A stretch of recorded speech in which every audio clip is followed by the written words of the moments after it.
Hi, this is Kevin Gong. This is part 2 of my video on king and pawn versus king endings.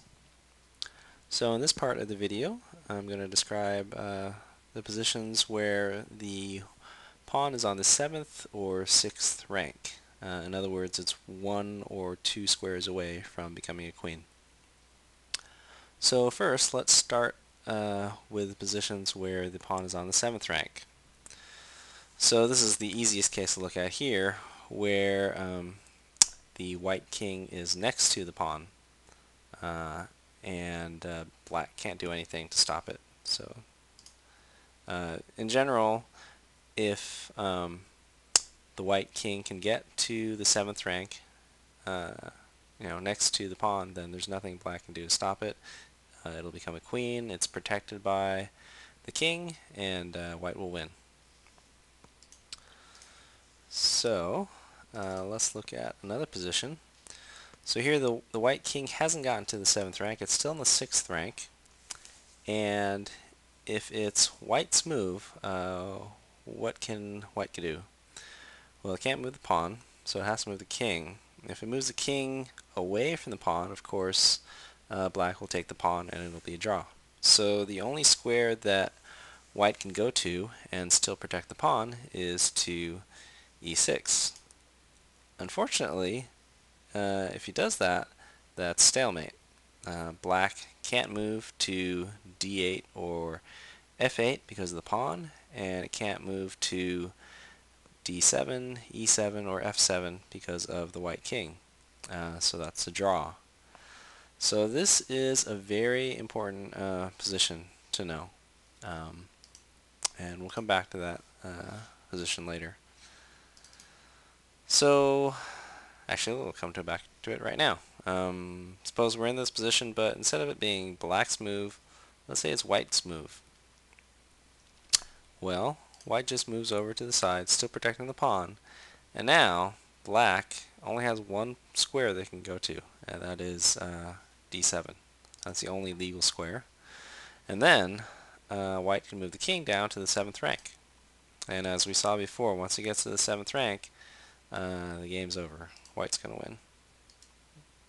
Okay, so black couldn't move down to the 8th rank, or well, it can move over to c8, but in any case, it can't prevent white from queening, and white will win. Okay, so it's very important to note that in this position, if it's black's move, it's a draw, but if it's white's move, white wins. Okay, so let's look at one more position where the pawn is on the 7th rank, and that is with what's called a rook pawn. So the rook pawns are the pawns on the A file and H file, and they're called rook pawns because, of course, the rooks start on the A and H files. So in general, rook pawns do not play as well as other pawns, and it's harder to win with a rook pawn. So in this position, it's white's move. Of course, if it's black's move, black will just take the pawn as a draw. So if it's white's move, the only squares he can go to protect the pawn are g6 and h6, and it doesn't actually matter which one he goes to. Either one will be stalemate, because black can't move to g8 because of the pawn, and it won't be able to move to g7 or h7 because of the king, whether the king's on h6 or g6. Okay. So let's back up. Let's go to a position where the pawn is on the 6th rank. Okay. So let's suppose white wants to move toward the 7th rank. All black has to do is stay in front of it.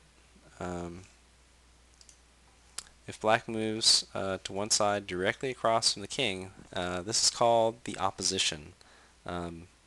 Black has taken the opposition where there's one blank square between the two kings, and the black king is directly across from the white king.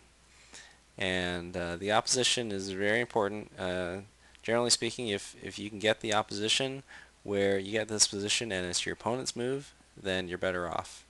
So in this position, white can't make any progress toward the 7th rank. So if white moves the pawn up, then black can just move this to the side, and we saw this position before is a draw, because if white moves here, that's stalemate.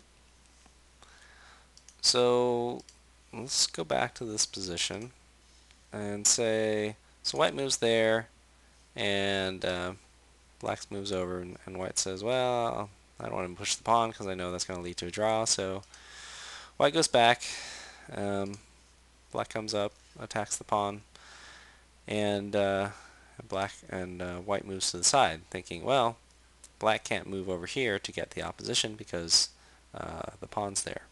So black now has a choice. Black can move to e8 or f8, and it actually matters which one he goes to. So if black moves to f8, then you should notice that white can now get the opposition. Now this is the same position we saw before, but instead of it being white's move, it's now black's move. Okay, and we saw that whose move it is very important, because if you go back to the position where the pawn is on the 7th rank, one position was a draw and one was a win for white. So in this position, black has to move over to e8, and now when white pushes the pawn, black has to move to d7, and we saw again that's a win for white. Okay. So you might be asking, well, could black have done anything differently? And the answer is yes. So we'll go back here to this position where black had a choice of going to e8 and f8. So we saw if he moves to f8, white can move to e6 and get the opposition. So we don't want to allow that, so we go to e8. So white can't move to e6 to get the opposition because the pawn's there, of course. And if he moves to f6, then black can just slide over and get the opposition again. And again, that's a draw. Okay. So the opposition is a very important concept, which we'll be going over in more detail in the remaining parts of this video. Thanks for watching.